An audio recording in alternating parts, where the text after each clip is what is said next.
So on the surface, this seems like a clear-cut situation. Mom goes in for a job interview, leaves kids in car. Bad mom.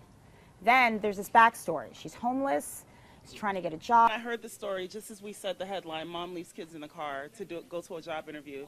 I was the same way. I was like, well, what was she doing leaving the kids in the car? And then you find out how old these kids are, and then you hear some more of her story, and you just start to relate to it, and you're like, okay, I can see how this is happening, and you start to become empathetic towards this mom. So the thing that got me was her mugshot, and you could just see the agony in her face. She's crying, and even the police said that this is just a sad situation. And now there's a huge social outpouring for her, to help her, to get her out of jail, to help her with her kids.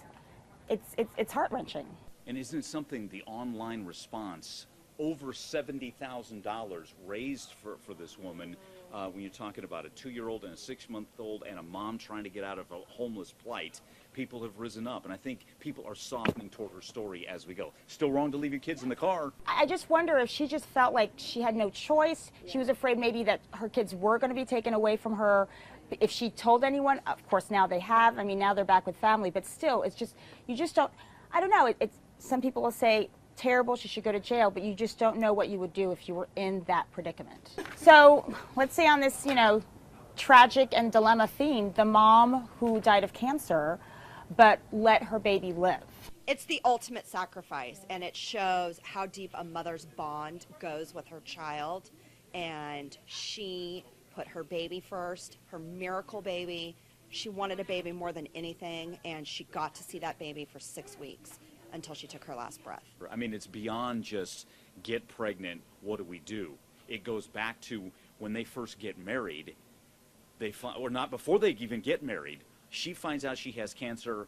On that very same day, he fashions, Max, the husband, fashions a ring out of aluminum foil and asks her to marry me. So we love this couple to begin with, and she goes through chemo surgeries, and they tell her, you're never going to have babies. 3 years later, she gets pregnant. A month after that, the cancer comes back. So now what do? Because the procedures that need to be done to cure her would harm baby. She chose baby.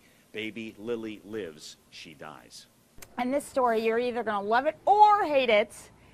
Kid gets almost a perfect score on SAT, right? And is accepted to every single Ivy League school. How long till he can start working with us? Or will we be working for him? He is making a prediction of where he wants to go, but he's also going to weigh all the options when it comes to financial aid packages. Almost a perfect score on SAT. Does he even need college? Ivy League schools are great. Carolina, UNC, Tar Heels, where you need to go, kiddo. Go Heels!